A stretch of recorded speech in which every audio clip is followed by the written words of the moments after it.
Internet freedom in the global debate, mapping the state of play. Have global events in the past year provided impetus to the Internet freedom agenda? No, you sit there. I think we're on, aren't we? Good morning, ladies and gentlemen. Great to see so many people. I think there are some seats. So if those of you who are standing at the side want to sort of just bustle through, I think that you'll be able to find somewhere to sit. Now, just a housekeeping announcement. We're just one panelist short at the moment. He's here. You got him, great. So, without further ado, we will move on to the substance. And first of all, let me introduce our wonderful panel this morning.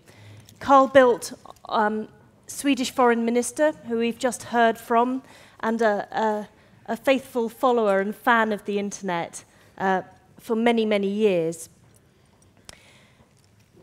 We have here Shahzad Ahmad, the country director for Bytes for All from Pakistan.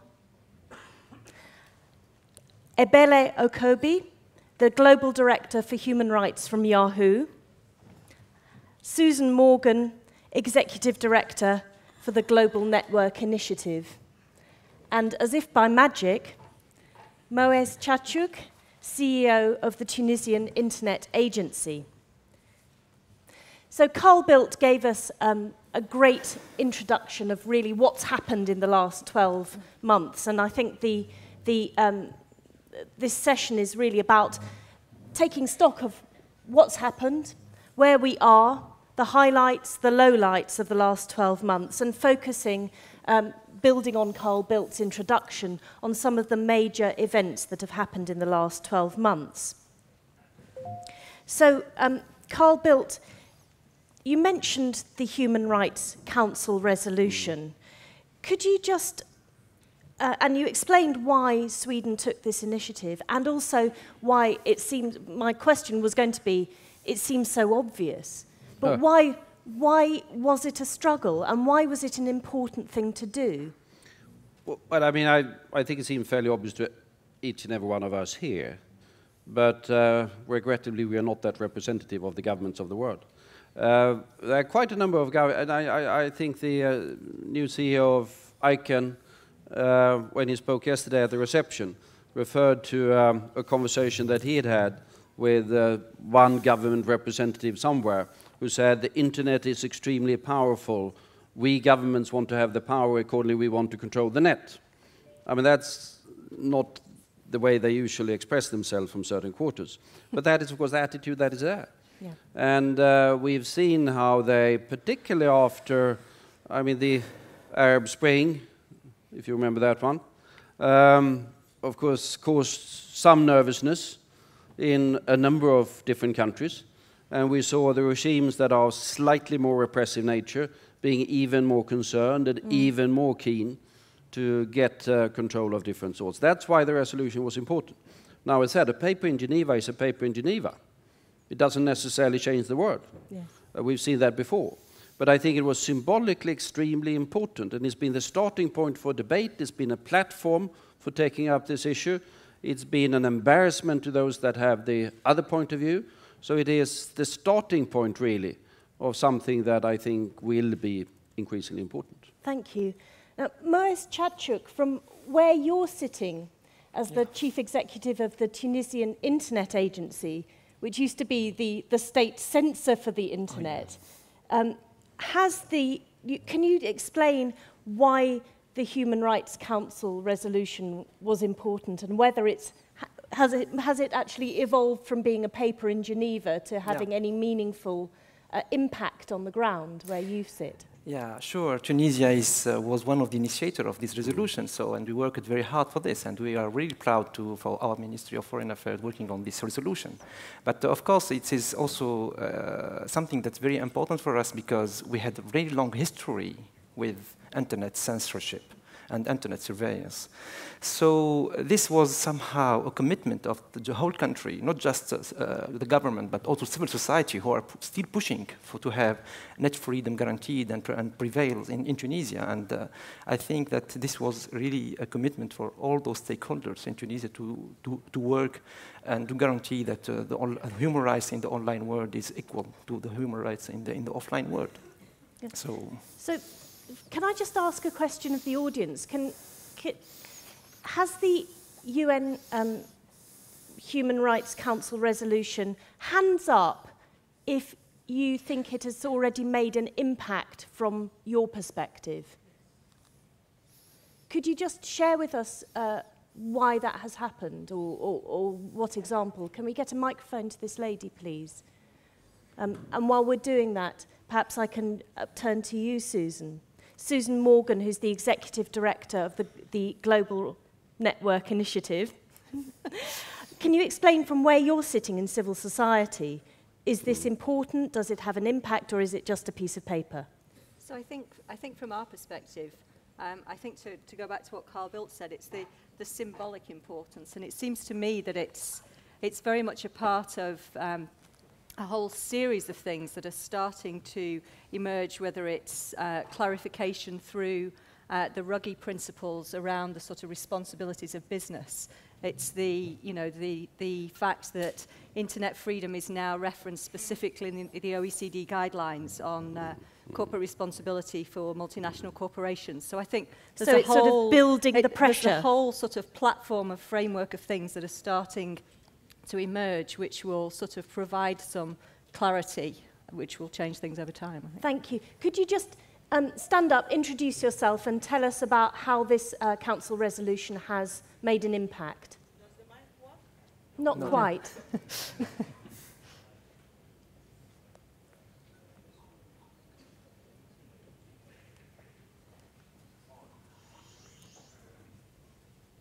Okay. While we're doing that, I'm going to turn to you, Ebele Okobi. And you're the Global Director of Human Rights at Yahoo. So the council resolution, how does it look from where you are? Does it make your job easier? Do you just say, here it is, no, you can retire now? Yes, that would be great. No, perhaps I will be the only person on the panel to be a little bit provocative. I think that it's helpful. I think it's useful. I think it's something to point to. I will say that for a company, this is an issue often of government overreach, and I think it's great to have a UN resolution, but I would urge us to remember that it's not just sort of the bad countries or the countries that one thinks of as the usual suspects that overreach. And so while it's great to have a UN resolution, I think it's important to remember that countries still operate as they wish, and that it's often not the countries that people suspect or think would be the usual suspects. Yeah. So I think for a company, it's great to see, but it's not enough. It's not all. Okay, thank you. Madam. Hi, I'm from the Africa Internet Governance. I will say my name when I'm done speaking. Okay. So you don't get carried away. I was consulted by the rapporteur then when he was developing. I think that's when I got FX Internet, that hashtag. And we did speak about certain things happening in Africa, because I've lived in 6 countries of Africa, so I could give some details. And while he was drafting, I was also drafting, so I should plead guilty because I was already ready for when the UN Human Rights decide, so I could just push it. So the first thing, I was like, okay, so when are they meeting? When are they voting? When are they meeting? So the same day, I started writing already. So the first thing I gained is advocacy power, because where I live, we want to hear the human rights thing. So we said, okay, did you hear that now human rights, it's internet right is human rights? And I haven't heard that. And was it a shock to people? It wasn't, but it was. No, they tried to mask it, especially if you're in government. Governments are not allowed to show emotions. So you're like, okay. Can we talk about that later? And then I'm happy to follow up on it. But the thing is, like Carl was saying, that dance between the new economic setting and the place that internet has. In countries like Senegal, the digital economy is already 6% of the total. And that is an advocacy tool for people like me to say, we're talking job creation, we're talking MDGs, we're talking youth. This is it. This is a tool for the realization. Sorry, you have found it a very useful advocacy tool and to raise awareness in Correct. your area. So can I move now to you, Shahzad? My Ahmad. name, I'm sorry, madam. Please. That's the game. It's Nenna, N-N-E-N-N-A. Nenna. Thank you, and apologies. Thank you very much for your intervention. I want to hear from others in the audience as well about the impact on the ground of this resolution, whether it's helped or whether you agree with Ebele about, is this just, a piece of paper? Or that's, no, we're talking more about government overreach, and I want to develop this theme as we go on. But Shahzad, Ahmad, from where you're sitting, civil society, are you all familiar with Bytes for All, the Pakistan blog area? Perhaps you can just, if I can say that a lot of your work this year has been focused on the fact that the Pakistan government chose to ban YouTube as a reaction to the video, The Innocence of Muslims. So after the UN Council resolution, your work is done now. So you just say, there's the resolution, please restore YouTube. Which resolution? We didn't sign it. Yeah. Okay. So but Pakistan. It was unanimous. The government didn't sign it. As a matter of fact, it was, yeah. So Pakistan did sign it. Well, not sign, but they didn't oppose it. They didn't oppose it. Yeah.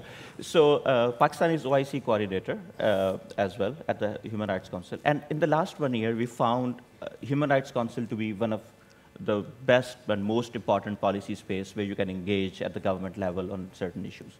The one important bit which I would want to mention is that Bytes for All was able to do a shadow report for the UPR, Universal Periodic Review, if you know about it. And that UPR now has a concrete recommendation on internet rights for Pakistani government. But what we have seen since October, then came March when this report was, the UPR was adopted officially, and then there is a recommendation in it as well about internet rights. Then this Human Rights Council resolution, which Pakistan government didn't sign, situation has deteriorated a lot. I mean, when you look at internet freedoms in the country. By the way, the case you are mentioning, it's not only YouTube. It's much more than. It talks about other freedom of expression and other civil liberties and constitutional rights as well. YouTube is now banned for almost like 8 months. And then so are several other news resources, the political content, and we wanted to focus it because we had elections on 11th May, and we knew that, I mean, this platform is required and needed, particularly because of the violence that we were seeing around elections, and but that could not be opened or was accessible. Just in case, if you want to know the reasons, I would suggest you to look at accessismyright.pk. Here we have put up some visuals where you can see that what kind of issues are there around internet blocking and surveillance and all these issues. Thank you very much. So, digital curators, is there any response at all on the UN Council resolution? Yeah, one question that has been tweeted is how we can use the resolution to harness internet connectivity, like to really encourage the online entrepreneurship and economic development, as Mr. Bildt stated in the opening. And I think that brings us back to the central premise of this conference. It's something you touched on in your opening remarks, Bildt, is the connection. Can you help us make this connection between freedom and development and as part of that entrepreneurship and innovation? I think that's... the question? That could be said to be the question. I think the experience that we have so far is sort of crystal clear. When you sort of increase the connectivity of society, mobile phones or internet or whatever, that's what we're talking about, it dramatically improves the prospects for economic growth. I mean, I think the example of Africa is the most telling, because they started from a fairly lower level, and you see it more clearly in the African case, how it's really lifting the prospects of nations in different ways. And then, accordingly, if you start to limit the freedom of that particular connectivity in that particular net, freedom, by definition, you limit the economic and social potential of your country as well. Mm. And entrepreneurship is, by definition, to doing something that no one has done before, is doing new things, testing new ground, testing new ideas. So limitations on freedom and restrictions will limit economic potential, create new burdens to entrepreneurship, and accordingly is to the detriment of the development agenda for, be that Africa, be that Latin America, be that, Sweden, for that matter, for each and every one. I think the connection has been demonstrated very clearly by the experience of the last 10 years. Yeah. Moez, Chakchouk, from where you're sitting, the Tunisian Internet Agency, does that ring true? I mean, it sounds plausible. That's totally true. I totally agree, and I will highlight something that's very important for Tunisia, because you know that Tunisia was the first country to connect to the internet in 1991. Yeah. And then in a few months we have South Africa, after Tunisia, to connect to the internet. But if you compare to the situation actually, and we see the situation in terms of development of internet before the revolution, and we compare South Africa to Tunisia, we see a huge gap. Maybe Tunisia is the first in the North Africa side, but in Africa we lost a lot of rankings and also a lot of opportunities because we limit freedom. We really lost a lot of opportunities with the private sector and to deal with the community, and there is a lot of achievements that have been done just after the revolution in period of 2 years by ITI mainly. Of course, I can mention here that we launched 2 internet exchange points in less than one year. And this is very, very important because we launched the first internet exchange point in the Maghreb. And this is somehow very important because we promote connectivity, and without advocating freedom, without pushing the government to preserve net freedom and to reform the internet regulatory framework, we couldn't really achieve any of those developments. Thank you. Does anybody in the audience want to join this discussion? Yes, sir. We get you, and then there's one. So, okay, I've got 1, 2, 3. We'll go quick. I think there's somebody quite close to you, so we'll just use that. And if you just introduce yourself and where you come from, please. Good morning. My name is Malu Mangas from the Philippine Center for Investigative Journalism and Southeast Asian Press Alliance.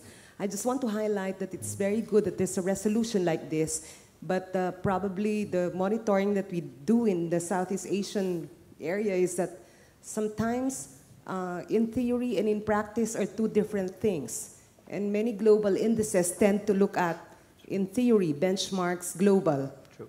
But I think more and more the practice side is what's very challenged and what will be constantly challenged. Like Thailand had some bloggers arrested because of lèse-majesté violations. The Philippines has an anti-cybercrime law that makes libel offline the same for libel online, and punishable as a criminal offense, meaning for imprisonment. So I think in large measure, what should be important is governments are not only not showing emotions, governments are trying all the time to be more creative than the advocates of freedom. So that means, circumventing here and there or hiding within regional alliances like ASEAN. Burma is still a story in progress, not yet quite free, probably some initiatives, but online freedom, not yet there. China, the same story. Hong Kong, every now and then also. So I think it continues to remain challenged. In theory, the resolution is an advocacy tool, but in practice, I think a resolution does not always guarantee excellent results. Absolutely. Thank you. It's early days, I would say. And can we get the microphone to the next speaker? Please, hands up if you want it. Sorry. Yeah. Okay. You introduce yourself, and then can we get a microphone to the next speaker? You, sir, over there. Please carry on. My name is Stefan Gaines for The Local. We're making a connection between internet freedom and economic development, but some of the most successful economic stories recently, namely China, Vietnam, others, actually constrain internet freedom quite successfully. Are we justified in making this connection? Ebele, you were nodding there. Well, I mean, it's not that I'm an expert on this, but I immediately thought of the example of China. So I think so. There's Evgeny Morozov. I don't know if he's here, but he does a lot of writing on this concept of the internet as this utopia. I do think that the internet is an incredibly powerful tool, obviously, or else I wouldn't be working at Yahoo. But I think we should be quite careful of thinking of it as a guarantor of freedom. I do think that it's an aid of freedom, but there are some countries and there are some economies who have been quite successful. So I think those of us who do advocate for internet freedom, either at companies or in governments or at NGOs, should be quite careful and realize that while the internet is a tool for freedom, it also has been used quite successfully by governments to stifle speech. If you look at just the need for circumvention tools. So I would just say that we should be quite careful and understand that the internet is just a platform. It can be used for good as well as for evil. Carl Bildt? I would argue that even China proves the point. Because if you look at the certainly impressive economic development of China during the last, say, 30 years, go back 30 years ago. If you were a dissident, there wasn't any house arrest. You disappeared. I mean, millions of people just were killed. Entrepreneurship was a banned word. So for all of the sort of views we can have and do have on restrictions in China today, there's no question there's been an evolution in the direction of still a country run by the Communist Party with severe limitations of freedom of information and freedom of expression. But it is not as totalitarian as it was. And so it's been the expansion of that space for economic and other activities in China that has propelled, and the opening to the world. I mean, people weren't allowed to travel. Now people are allowed to travel. They're all over the place. So it's the increase, gradual increase, that has provided also for the economic growth. And that, you can say, shows the potential of China if they were to take the further steps that I think they will have to take at some point in time. Thank you. I've got so many questions. I'm going to go to you, Madam, and then I've got somebody there as well. I'm a journalist from Uzbekistan, and I can tell that because of the total censorship in Uzbekistan, our people, also maybe even some part of the government, never heard about the resolution of UN. And unfortunately, UN paper, which is very powerful from one hand, can be absolutely tasteless because UN cannot develop tools how to make those countries who want to just ignore this kind of recommendations, to ignore it. And Uzbekistan also ignores all other recommendations by UN. And I think countries like Sweden maybe can kind of try to work out some possibilities to make these countries at least feel more uncomfortable because they ignore fundamental human rights. Thank you. And that was something that was highlighted very much in this year's Freedom House report, wasn't it? That the bloc of Eurasian countries are really suffering a great deal of not free press. So I have a question over here, and then two more. Let's get some responses in from the audience, and then I'm going to come back to the panel. Yes. Sir. Hello, Mike Wozniak, Free and Open Source Software Foundation from Poland. I'm a little bit on the fence as far as this resolution is concerned. I believe that human rights, basic human rights like freedom of speech, should be defended and protected regardless of the medium they are exercised in. And on the one hand, this resolution is a useful activist tool, as we've heard, right? Because it helps to show that those freedoms should be protected also on the internet. But on the other hand, I have this feeling that if we make resolutions like that, we chip off those freedoms for any other medium that might come in the future, or we have already. For example, where is the resolution about telephone freedom, right? So I feel that there's a little bit of a problem. Telephone freedom. A little bit problem here. We need to protect those freedoms everywhere. Thank you. Okay, thank you. I had another question. Who's got the mic? I think whoever's got the mic, speak. Yeah, thank you. I want to say two things about first, the conversation about whether China is actually the model that, with the explosion of the internet in China, 500 million, 1 billion cell phones, etc. Is it really the model for economic growth? And is it really the model, and I would have to take issue, respectfully, with Minister Bildt. I don't think it's a model for showing that the internet growth is going to expand economic growth. What it shows, it's a complex, as Ebele has said, that the internet itself will not empower. The internet itself, it is only a tool in the hands of many different kinds of agendas. In China, the growth, if you look a little closer at the double digit first, I'm not sure it's double digit, because even that is not clear in China, where the information is not reliable or accurate and reported officially. That growth has been built on the backs of Chinese workers and of Chinese citizens and on the environment. And I don't have to go through all that and rehearse it, because I think everyone here knows. But we can't forget that picture, that it is not sustainable growth. It is not equitable growth.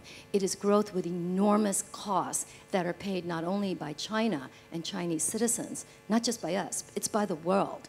So the corruption and everything else that has been fueling that is also now having major impacts on health, environment, consumer safety, for people in China and beyond. So I just want us to remember, when we say growth, let's take a little harder look at what kind of growth and for whom and what are the costs. I'm just going to shift the emphasis slightly. I can see that there are people wanting to speak, but I think let's go on to a kind of a related issue. So we've talked about the existence of this UN resolution, a recognition that it's a powerful advocacy tool. It's obviously not going to suddenly overnight wave a magic wand and transform the world into a better place. And one of the issues that we should be mapping for as we're starting this conference, looking back over the last 12 months, and it's something that you mentioned, Ebele, is that there seems to be more and more emphasis on threats, on security, on surveillance, and not just from the usual suspect governments that we've heard about and from citizens here today. But I think that, could I come to you on this, Shahzad Ahmad of Bytes for All in Pakistan? Can you just explain a little bit of the background of what's been happening on the ground for the last year, and whether you see, are conditions improving or are they disimproving? Okay. I'll start a little behind when, there was a scare of internet filtering software, and then from there was SMS filtering software as well. And then came this amazing research report from Citizen Lab very recently, and then we come to know that there is a Finfisher server in Pakistan, and no one knows about it, what it is meant for. It is, even Can you just explain what that means? A Finfisher is a spy where it's a spy, it's called FinSpy as well. It targets... sorry. Yeah, so it is known to be targeting human rights workers and human rights organizations all over the world. Last year, when there was a report, there was like few countries, 2-3 maybe, countries where it was used, and then Finfisher manufacturers or the developers, they said, it was stolen, and then we didn't sell it to the regimes like Bahrain and other countries. But now you suddenly find this evidence, thanks to this amazing research by Citizen Lab and other partners of theirs. It is now in 30+ countries, and this is another aspect of this. That we need to further dig upon, that internet and communication and digital communication channels are now heading towards more of surveillance, crazy ideas. So someone asks me, why Balochistan, it's a southern province, far-off province, why Balochistan is so connected? I can easily tell that's the best way to surveil people. Yeah. So, thank you. Susan Morgan, if I can come to you on this. From where you're sitting, Global Network Initiative, part of your job is to help companies and your members to cope with and process requests from law enforcement, requests from all over the world. First of all, are you seeing these requests increase?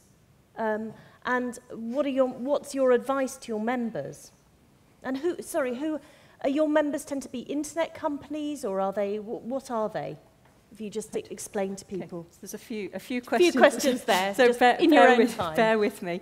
So GNI brings together companies, human rights groups, investors, and academics, really to focus on how companies can deal responsibly with requests that they get from governments that might impact on free expression and privacy.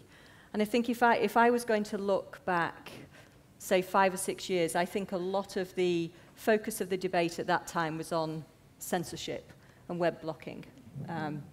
I think the debate now, I think there's an increasing debate, and the Citizen Lab report is one illustration of this, is the focus on surveillance. And of course there's so much information there, isn't there? Yeah, so from a GNI perspective, clearly our role, we've developed a set of principles and guidelines based on international human rights standards for how companies can respond to government requests. And I really look at this in 2 ways. I think the first way is really how companies can integrate thinking about free expression and privacy and the potential risks into their business. So whether that's markets that companies are considering going into, whether it's looking at products or services or technologies that they're selling and developing around the world, what are the risks?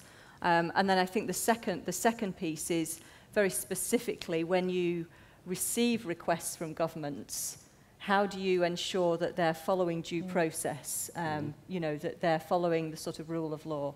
And are there ways in which companies can push back if the requests are overbroad?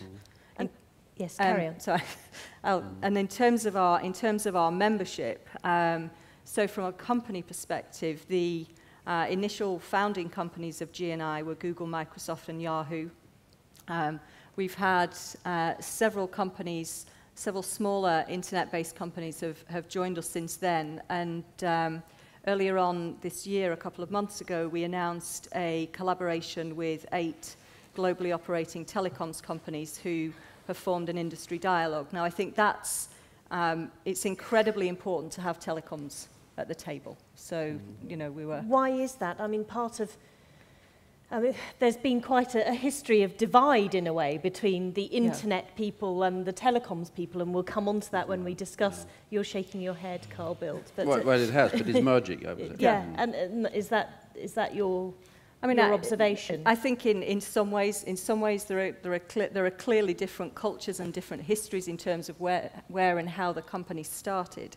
I think in terms of the issues, a lot of the issues that are faced are common, but I do think that telecoms companies have some specific challenges in terms of licensing agreements with governments, in terms of the number of people on the ground. You know, there are some differences to the issues that they're facing. So I think from our perspective, it's incredibly important to have them at the table so that we can start to discuss those issues and you know, potentially find a common way forward with them. And then if I'm allowed just one final... Okay, quick. So just a quick thing on membership, which is that we're really, really pleased to announce today that Facebook is joining GNI. So Facebook with how many? About a billion users. Yeah. Congratulations. So that's really increasing your coverage massively. Ebele Okobi from Yahoo. I'm just going to pose to you sort of one of the remarks made by Frank LaRue, the Special Rapporteur for the UN on human rights. And he said censorship measures, and let's sort of morph that slightly into surveillance to take on Shahzad's point, should never be delegated to private entities. Do you agree? Yeah, I mean, so a couple of things. One, when we talk about censorship, when we talk about surveillance, let's just be clear that it's something that every country in the world does. So it's not specific to one particular country. And then I will go even further to say that there can be human rights reasons that one would censor. So a great example, or a useful example, for example, is child pornography. So I think we can all agree that there are certain types of content that you don't want on the internet, and it's the governments who decide that. Sorry to interrupt you, but I think the question is about delegating responsibility. Coming to that. Now. And so coming to that, and so part of it is that as a company, governments, we as a company, as any other citizen, we are subject to the laws of the government in which we operate. So I think there are two things going on. One, that governments are interested in controlling the internet. And because they're interested in controlling the internet, they're interested in controlling companies who have access to the internet. So I do think that, and I would say that the other point I would make is when we're saying, well, company A or company B, can't you decide to do something differently? I think and I think one of the reasons we joined, as a company, we joined GNI is because we as a company want to be a good corporate citizen. We as a company, I mean, our founding principles are all around free expression. However, do we want companies to be in a position of deciding for themselves what content should be on the internet? I mean, right now we're talking about it as a problem of governments, but do we want companies to decide for themselves? Do we want companies to hold themselves above the law? And I think this is where we start coming to the complexity of the issues. Yes. Is it governments who are elected who should decide? Is it companies who are not elected, who are motivated by profit? Should they decide? I think this is where you see that the complexity of this as an issue. Yes, and I suppose an example of that complexity we saw in the last year or so about the Flickr incident, which is where Flickr, which is a Yahoo company, took down photographs put up by an activist in the Arab Spring in Egypt, and that was a decision that that Flickr was criticised quite roundly for. Yeah. Now, is this Flickr acting as censor? Oh, so the Flickr case is actually a very interesting case, and it shows a lot of different things. One, so in that particular Flickr incident, the pictures were taken down for two reasons. One, Flickr is a tool that's supposed to be about people sharing their own pictures. So, and I think this points to the interesting use of platforms that were created for one thing being used as something else. And what do you do as a company when your platform, which was created for photographers who are sharing their own images, becomes used as a tool for protest, becomes used as a tool to shed light on injustice? I think in that particular instance, there were two things. One, that the pictures didn't belong to the photographer, but then also that the photographer had also included specific text that said, hunt these particular people down, these people should be brought to justice. So by the rules of the community, it was something that shouldn't have been put up. But I do think it was an opportunity for Yahoo, along with other companies, to really think about what our rules are. So what are our community rules? Are our community rules that help to create the community, or are they rules that in some way could have an impact on free expression? Because again, these tools were not necessarily created with that in mind. So looking back, do you think you made the right decision? I didn't make not you personally. No. It wasn't Ebele, everybody. No, I actually think that is a very good example of how you can have a big company and you can have people who have good intentions, and those good intentions in practice can have an impact on free expression that was not intended. Because it seemed from the outside as if it was a sort of use of, our form says copyright. If it's copyright violation, we take it down. And it's something that it's not to criticize Flickr, because I think we all see it across many internet companies, is that they will sort of fall back on the easy, the automated, the easy decision, whereas actually this is a much more complex situation. This is, as you've described it, and doesn't this exemplify the difficulties of having companies making these sort of complex decisions? So I've got people hopping about in the audience wanting to take the mic. Yes, I've got two there, so we'll take your questions. And I know that the remote moderator wants to come in too. So please, sir, you go. Yes, me? Yes, yeah. You. Hello, thanks for inviting me to this conference. My name is Carlos Dada. I'm a journalist from El Salvador in Central America. I'm delighted to hear that security cannot be a pretext for limiting freedom of expression, as Mr. Bildt said before. But also, as you said before, Latin America has changed a lot in the last 2 decades, and now democracy is mostly, with the exception of Cuba, and freedom of expression is almost guaranteed.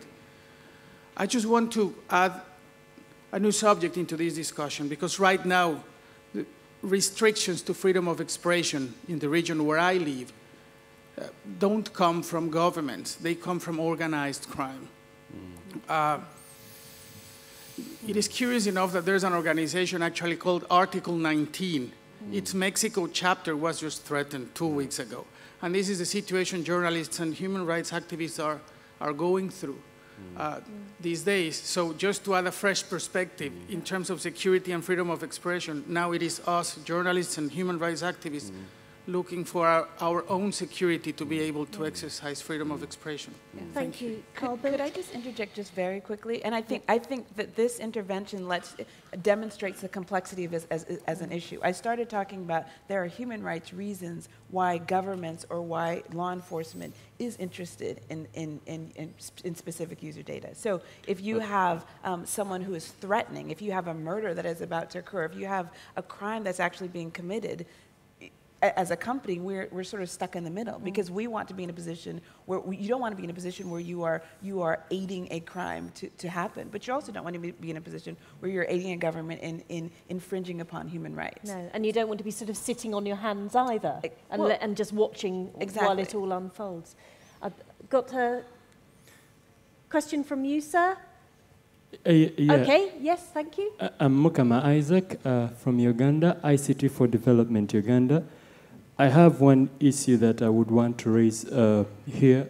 One of my concerns is that the UN seems to be double-sided. A very good example is if we have other UN sanctions, like if Iran is not cooperating with the UN, there are sanctions. But if countries are not cooperating with the UN resolutions on internet freedom and internet for all, there are no sanctions. I think that the UN is being double-sided in playing its role. It kind of stands on one side and stands on the other side on many incidences. That's Can I take your point and come to you, Carl Bildt, on that? Because it's not just UN sanctions, is it? It's taking Shahzad's point about these dual technologies. You know, of the top 5 companies that are selling surveillance technologies to repressive regimes, 4 of them are in the EU. Yep. And is that just another example of your point of this sort of duality in our approach? Well, yeah, and they are, well, I wouldn't say duality, but let me just make the point that I think we should have a differentiation between the debate of freedom of expression, freedom of information, and surveillance. The surveillance technologies that are there, including this country, by the way, they do not limit in any sort of way freedom of expression and information.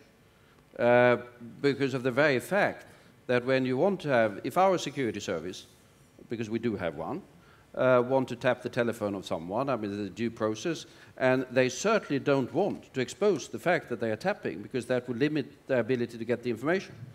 So surveillance technologies are exceedingly discreet. They don't limit anything. There are other problems associated with those, but it's a separate set of issues from the freedom issues. Surveillance issues is the nature of the regime and what are the legalities for surveillance and for intelligence activities, which are also there on the net. Surveillance is normally, when you use that word, it's more domestic. Intelligence, roughly the same technologies, by the way, but use them in the direction of other countries. But what I'm hearing is it's all right for us, but it's not all right for bad people. Which is, well, roughly correct. I mean, all countries more or less have them. In Sweden, for example, if you want to do sort of surveillance, if our security service want to do a surveillance, or the police, they can do it when there is a founded suspicion on a very grave crime. It used to be espionage. There's a couple of more of those. They have to go to court. Secret proceedings has to be said, but proceedings, and then they can do it. And then it's reported every year the number of such cases. If that is done by the intelligence agencies versus foreign objects, there's also a separate legal procedure for how to do it, and parliamentary oversight and things like that. I think procedures are somewhat different in some other countries, to put it mildly. Okay, so there's a difference, not to be too so polemical, but there is a difference between good states and somewhat less good states. Yes, it's just how you tell the difference, I suppose. Yes, but you see it. It's like sort of... yeah. It's like an elephant. You know well, it or they're pornography. I mean, it's difficult to define, but you know it when you see it. Yes. I've got the remote moderator. I've got this, everyone suddenly wanting to speak. So remote moderators, I've got you've been waiting for ages. I've got pretty much every panelist. So let's just go as quickly as we can through it. Thank you. Okay. So I have a question on internet freedom and economic growth. What kind of growth is it, and what costs is coming with that? Okay, thank you. So that's, again, the linkages between freedom and economic growth, which we've discussed quite a lot. I'm going to move to you, sir, and then I'm going to come back to you.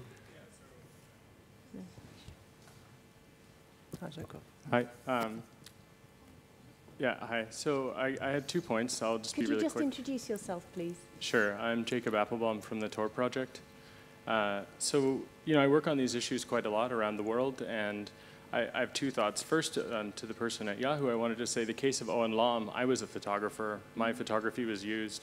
The rating system on Flickr caused Owen actually to be put in serious harm's way in 2007, and from 2007 until now, Yahoo had actually promised that they would do something for her, including contacting me and working to actually make sure that they weren't the censors or the moral judges. And they never did. I even met with Yahoo Council at human rights conferences, and they always human rights washed it away. And so I wanted to say that the case of Egypt is not an isolated incident. It is only that the talking points in particular happen to sound good. And I just wanted to say that it is very disingenuous to do that kind of human rights watching. It's just like kind of unbelievable to hear it. So you're being accused, your company, not you personally, is accused of being disingenuous in your reaction there. Do you have a response to that? Do you know the case of Owen Lam is probably the better question. Yes, Owen Lam and I are actually we're in contact, and I think you know that because you put us into contact. So the lawyer at the Yahoo, as a Yahoo representative at the Human Rights Forum in Berkeley, the Soul of the New Machine, I believe is the name of it, said that he would contact me and actually told me that the photographer in his case, in the Owen Lam case, was completely happy with what had occurred and there was no problem. And he was a little horrified when he found out I was the photographer. Obviously, I was not very happy about that. So there are some different representations of what are happening here. So I would say, why is it that Yahoo has never talked with me about these things, yet represents me to other people at human rights conferences? Well, I can't speak to what you heard from another lawyer, but I can say that you put me in contact with Owen Lam. And in fact, I put Owen Lam in contact with Sharon Hom because she had a specific question about what her legal rights were in Hong Kong. So it might, if you're looking for a specific resolution, it might help if you and I chatted afterwards, because I know that I've talked to Owen Lam quite a bit. We're in fact friends on LinkedIn. So I'm actually a little bit surprised to hear this now, given my connection directly with Owen Lam. Okay, thank you. Specifically because of what she said, I just want to reply to that, which is to say, I don't doubt your friendship with Owen Lam. What we're going to do is end up having a to and fro. So sure. If I could just invite you to chat afterwards, but thank you very much for raising that issue. The second point I wanted to make was to Carl Bildt about the FRA law here in Sweden and about the idea of freedom from suspicion. And this idea... Sorry. The FRA law and the TDV, I believe, where you're putting in deep packet inspection devices in all the ISPs in Sweden. And I just wanted to say that it sounds like you're building the architecture that China has also been building quite a lot. And the difference here, where you say that surveillance doesn't cause problems, is actually well discussed in 1863 by Sir Thomas Erskine May, where he talks about the idea of being free from suspicion as one of the most basic freedoms. And I wonder if you could back up your statement that surveillance basically has no harm on society. Is there a way that you could cite some research, psychological research, for example? Because there seems to be some evidence to the contrary. And I wonder if you could talk about that. I'm going to pose your question now to Carl Bildt. Yeah, but I think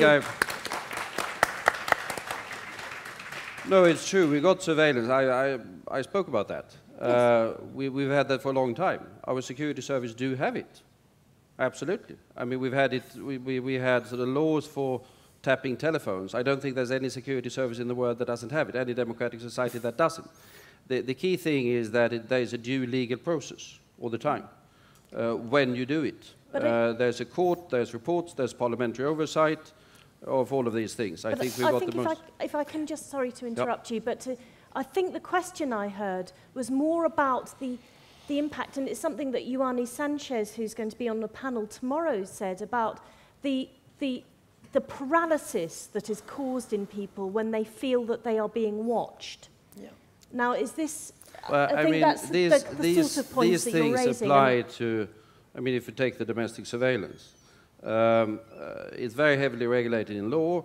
It is espionage, it is crimes of terrorism, it is some sort of serious organized drug running. There might be some other that I'm not aware of. I mean, but it's really, it is if the police has an investigation and there is suspicion of a crime that has a fairly heavy penalty in terms of years in prison, then they can go and ask for these surveillance to be used in Sweden. That's the case. I think. Sorry? Sorry? Yeah, I mean, I just wanted to make a No, that's foreign intelligence. It doesn't. Sorry. I'm going to. Sorry, sir. I think it's you foreign have had intelligence. your, it's a different your issue. bit now. And the same legal procedures. I think I answered it already. Yes, they have due legal process on these issues, as I think you are aware of. Yes. I'm going to move to Moez Chakchouk on this issue. Do you have a response? Yeah, I would like to react on my friend Jacob's comment, because, you know, the same situation is in Tunisia, because ITI was involved on both surveillance and censorship. And the problem is not just because ITI is involved on this, because there is no safeguards, there is no reform, there is no regulatory regarding the procedure as mentioned by Mr. Bildt. The most important thing is also to have those regulations, but it's also to raise the awareness of people, of civil society about surveillance. Because, you know, if you look to all our activists and what have been done during the revolution and before the revolution, during the regime of Ben Ali, people died because of censorship. People died because of net freedom. And a lot of activists raised a lot of campaigns. Nahar al-Ammar, Sayyid Saleh in Tunisia, very, very, very famous. But the problem is that they never did the same thing with regards to the surveillance. I think the people are not aware of what is important for their privacy. Privacy is not very well known in our countries, like in developed countries, in Sweden, in Europe. And this is very important. And I think about Shahzad's comments before, because it's very important to raise this kind of reports and to talk about those technologies. Activists and hackers and civil society need to be not watching the government, but watching all the process about how surveillance is done. I know that before the revolution, Tunisia have been really, really criticized because of that, not because just of censorship. We're raising a lot of time censorship, but surveillance have been done with no safeguards on human rights. We were, during the summit, we advocate a lot of resolution and in the UN and the human rights and so on, but the regime was really clear about it. There is no human rights guarantees when we deal with national security. But the national security before, it was the security of the regime, the security of Ben Ali. And now I think we need to deal this differently. Shahzad Ahmad. As a civil society activist or organization, taking this opportunity that Carl is sitting on this panel, I would really plead and suggest and request. You mentioned about due process in Sweden. Sir, it becomes very, very dangerous, problematic, life-threatening when it comes to countries like ours, even if we are democracies. We do not have these individual protections. We do not have these kinds of policies and laws and regulations. This is very unfortunate. And the way these surveillance technologies are operated, it really is life-threatening. I mean, Moez was mentioning about net freedom. Only look at this YouTube ban issue. 40 lives were lost. I mean, and a lot of property loss as well. So here is my request. Please, and unlike US, I'm sorry, I should not have mentioned it like that, but I mean, the EU governments have much more positive influence or impact in countries like ours. So I mean, probably you can work with our governments in the next year or so to help them, to help them how to develop these kinds of protections and the mechanisms towards citizens. Right now, every citizen is enemy, and everything is working against national security. And in Pakistan, everyone is Taliban or a terrorist. This is a very unfortunate situation. You don't know how it is being used and targeted towards political discourse or towards human rights discourse. So this is one thing which Swedish government or larger EU can help countries like Pakistan or others who are employing all these technologies to do something useful and better towards citizens. I just wanted to make this point. Thanks. No, I think that's a very good point, and we are trying to do that. To take Pakistan as a concrete example, I was there somewhat more than a year ago, I think, and I listened to different voices in the government. There was one minister who was more on the security side, and you could guess roughly what kind of position that he took on these particular issues. And they were then preparing a law and measures that were going quite far in a direction that I was not particularly appealed by. Then there was another minister who had responsibility for human rights.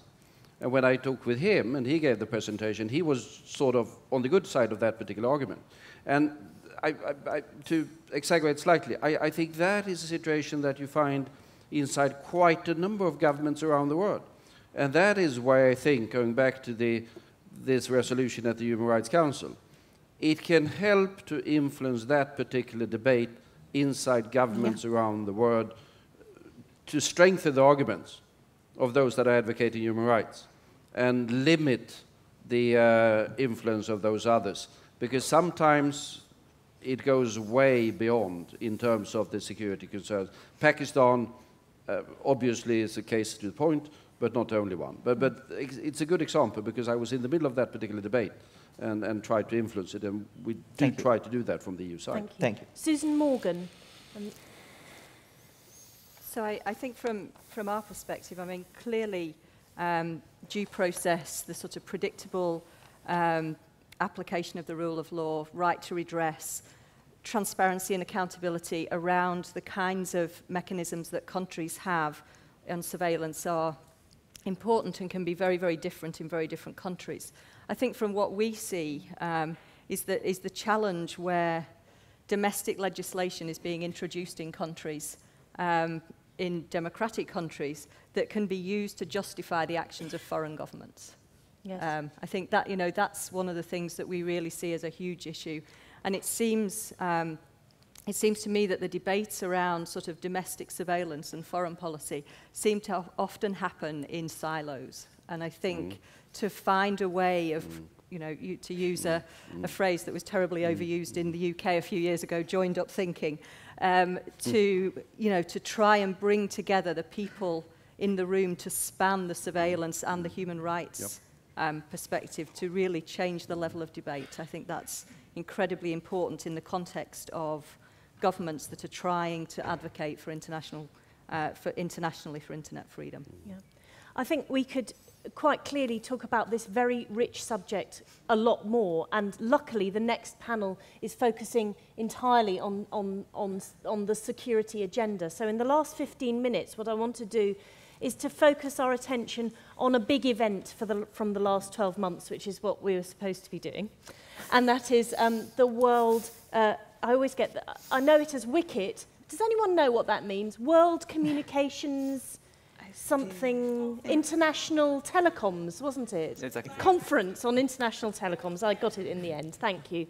So just a recap, I'm sure it's very familiar to some of you, but for those who haven't heard of it, it was a UN conference process that happened last year, run by the International Telecommunications Union.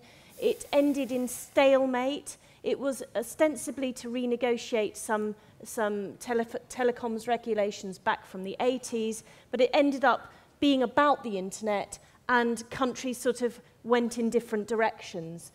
Now, if I can come to you, Moez Chakchouk of the Tunisian Internet Agency. Tunisia actually signed up to the resolution. Yeah, I was there in the WCIT. And why did you do that? What was in it for you? I know a lot of people will ask me the same question, but it is very, very... Now this is your chance to tell them. That's all right. I think it's very, very important to raise this question now in this debate, and it's very important to know, to make it clear that Tunisia is committed to human rights, actually, and you know that we mentioned about the resolution and the UN resolution, and there is a lot of will to move forward in that direction. And at the same time, it was really, for us, a very confusing process, because we had a declaration, or a proposal from the Arab region, where Tunisia was being involved. And in that proposal, you know very well that we have a lot of security issues and a lot of security language about spam, about cybersecurity, about different... we understood that it was for us very, very complicated, because we want to move forward, and at the same time, there are other countries There are, we share a lot of culture, we share a lot of things with them, and we were in the position to say, let's try to push those countries in another direction, in the opposite direction, to make this ITR at least a good basis for us, because it's important for us, for Tunisia to have the ITR in this position. You know that we don't have a constitution now. We don't have a good regulation. All our laws are the Ben Ali laws, the dictature. So your motivations were because you wanted something that mentioned human rights, exactly. which is something that you had fought for from the Tunisian delegation, and that it seemed to fill in the gaps that exist in your country while you're in this transition state. Not just filling the gaps. It's not just that. We don't expect a lot from this treaty. We know that it is somehow like a basis for us to sign up. So why is it that it seems to be the reporting in the West, and you had Nelly Cruz, the Vice President of the Commission, saying, "I do not want a digital Cold War as a result of the breakdown at Wicked." Now, what seemed to be is that sort of all of, well, to take the words I put into Carl Bildt's mouth, all the bad nations signing up, I will say, and all the good guys walking away. Regimes. Nations are often good. Sorry, excuse me. The bad regimes sign up. Yeah, but what do you say to that? But Tunisia is not a bad regime. Actually, we had a revolution, and we know that we work together with the Swedish. These are the good guys. Yeah, you know very well. Why aren't we helping them? Yeah, but we think that we are pushing both countries. Those who mentioned that they're very good for internet freedom and for internet multi-stakeholder debate, and those who are against, or maybe enemies of internet, as you mentioned, but I don't like this separation. Yes. But no, and it didn't break it's important down exactly in that way. to make those two countries talk together. And I think one thing is very important is not just to avoid having this kind of debate in the UN body, like the ITU. I think this was really important for us to joint efforts, because we work together and we have a new proposal, and we had a new proposal on the basis of the Tunisian proposal to say, let's have some human rights language in the preamble, and we put it. This was an achievement of the coalition. Yeah. But signing or not signing is not a fact, but I think that we agree that there is something to be different. When we deal with security, we need to balance that with the human rights. And there is no way to have cybersecurity on a treaty basis without mentioning human rights. Do you feel that countries that, regimes that should have supported you by walking away, were they just leaving you? You know, both countries, we have two kinds of countries that against Tunisia proposal in the beginning, in the plenary, in the first plenary of the Wicked. We have countries from the developed world, and the countries from the other countries, let me say, China and so on, and other countries. So it was really controversial, because when we started putting on the table of the Wicked something related to human rights, everyone said, no, we don't need that. The ITR is useless, but why? Yeah. Why we don't need to talk about it? And try to have some feedbacks that could be important for the future. I think that the ITR as it is, it's not a very good basis, but it's at least we have amended something that is very old, that is dated in 1998. Could I just say just really quickly, I don't think it is useful to divide countries up into good or bad countries for a couple of reasons. One, for the bad countries, it's quite polarizing. Yes. And for the good countries, it makes them complacent. So I just don't think as a general, particularly in this conversation, it's useful to say good and bad countries. This is the exact polarized reportage that we've had that we're just trying to get to, and the fact that the signatories of the Wicked are not falling just into one camp or another. And I want to ask you, Carl Bildt, was it helpful for this, for the countries that chose not to stand, to sign up? Was that actually helpful? Where does it leave us, and where does it leave countries like Tunisia that saw enough in it, like it's not perfect, but it gets us one step down the road? Well, I think I don't know, I wasn't there, but I think it's very important that we stand up for the principle of the governance of the internet. But I think there are two separate issues really. there are the regimes that really want to grab control of the net. We shouldn't have any illusions. There are those. That's one of the issues. And that does warriors, and they are very determined, and they have a very distinct agenda. Then there are others, where I think it's a question of where there's a feeling that the internet has been governed by sort of a couple of Western countries only, which is essentially correct, of course, because that's where it started. So then it's a question of broadening the base for broadly the existing multi-stakeholder approach. That's where the middle ground, what we need to find.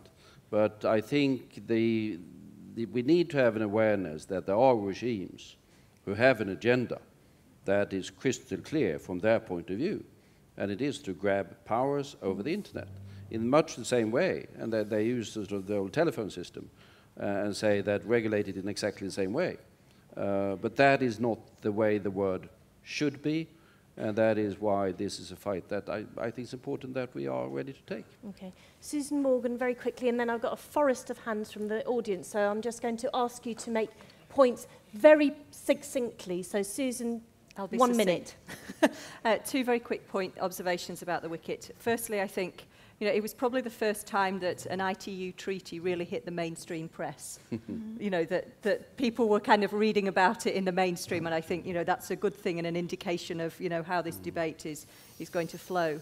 The second thing I think is just to point out the increased role that civil society played due to the opening up of papers and the attendance at meetings. But I think there's a challenge there because the wicket is only one meeting. We know that's only one in many, many meetings over the next few years as this larger thing plays out.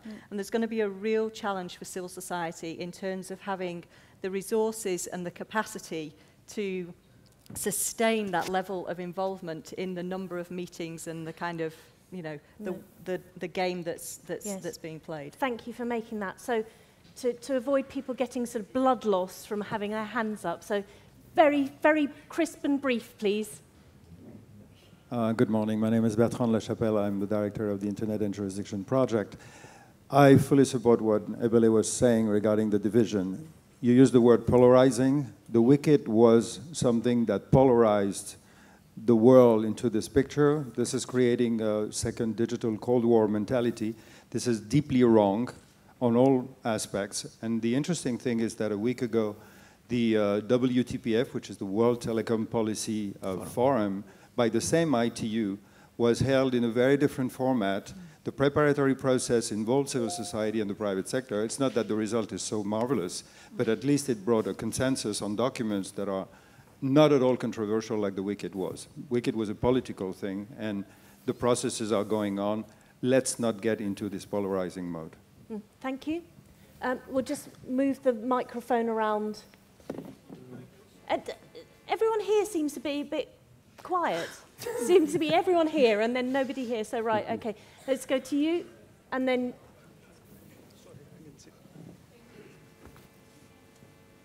Please speak. Okay, sorry. Hello.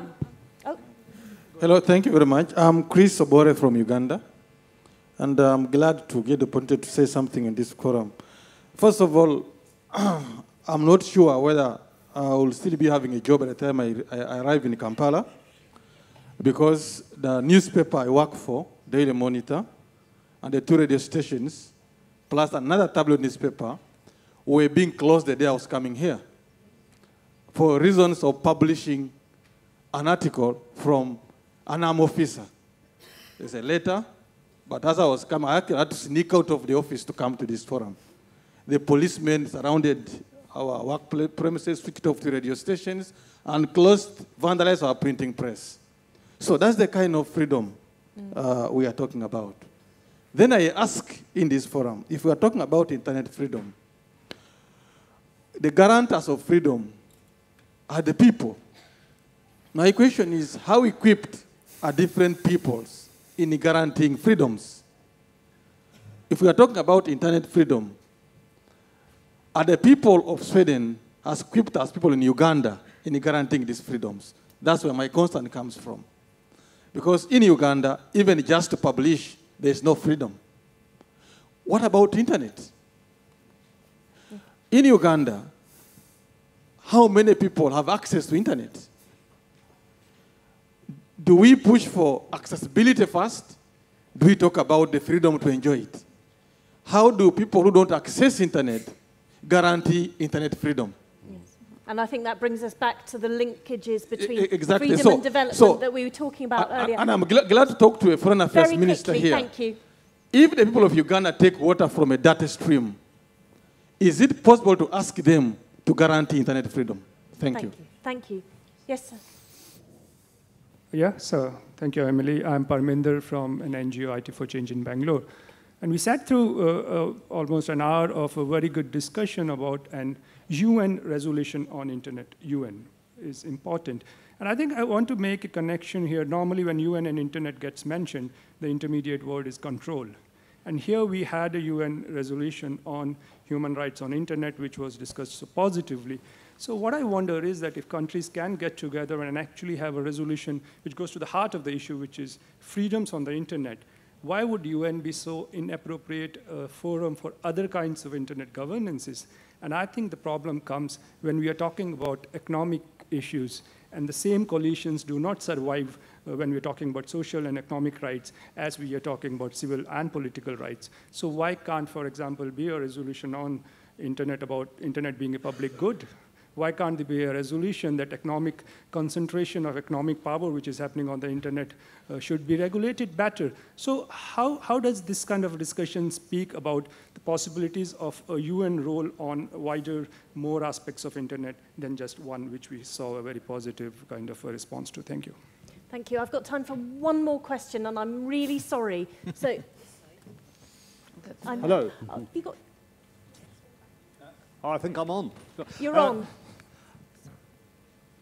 Nigel Hickson, ICANN. Can I just say something very quickly on the Wicket? It's a shame that more of the more people on the panel weren't there and could have actually discussed the sort of factual basis. I mean, I think that Moez Chakchouk was there. I know. More people. I mean, I know our friend from Tunisia was there, and really, I wanted to speak because I wanted to back him up because there's been so much misinformation about the Wicket and so much misinformation about what the whole conference was. And as Bertrand said, we came to a bit of a rapprochement last week in Geneva when we actually discussed some of the real issues on internet governance rather than trying to discuss them in a fora discussing telecommunications regulations.